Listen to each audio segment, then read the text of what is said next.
நேரத்தில் சோக படங்களா வெற்றி அடையும் பாத்தீங்களா? பாசமலர், நெஞ்சில் ஒரு ஆலயம்லாம் ஏன் அவளை வெற்றி அடைஞ்சிச்சு அப்படின்னா இவன் பூரா மகிழ்ச்சியா இருந்தா சோக படங்கள் வெற்றி அடைஞ்சு. இன்னைக்கு எல்லாரும் பாருங்க நகைச்சுவை படமா பாக்குறாருன்னா என்ன அர்த்தம்? இவர் பரிதாபமா இருக்காருன்னு அர்த்தம். அப்படி எப்படி இருக்கும் பாரு, வேகமா என்ன நடக்குன்றே தெரியல. காலையில எந்திரிச்சா அவ்வளவு பரபரப்பு. ஒரு ஆள் ஆபீஸ் போற அவசரத்துல லைசன்ஸ் எடுத்துட்டாரு, ஹெல்மெட் எடுத்துட்டாரு, ஆர்சி புக் எல்லாம் எடுத்துட்டா டூ வீலர் எடுக்க போயிட்டாரு. அங்கே ஐயோ டூ வீலர் காணும், இப்படி எவனா ஒரு மனுஷன் பார்த்திருக்கீங்களா? மறுநாள் டூ வீலர் எடுத்தாரு, வேற ஆபீஸுக்கு போயிட்டாரு.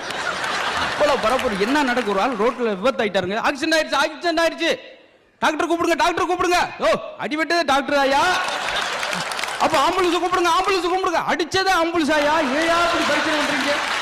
எப்படி இருக்கு பாத்தீங்களா? என்னைக்காவது ஒரு ஆள் விழுந்திருந்தா நீங்க ஜோக் சொல்ல சொன்னா நடந்த விஷயங்கள்லாம் சொல்லி பாத்தீங்களா? 10வது குறைக்கு ஐயா அவர் இடையில எடுத்து கொடுத்துருவாரு. காரணம், ஒரு ஆள் விழுந்தா கூட அவர் அப்படி நிறுத்தி பார்த்துட்டு என்னங்கன்னு தூக்கி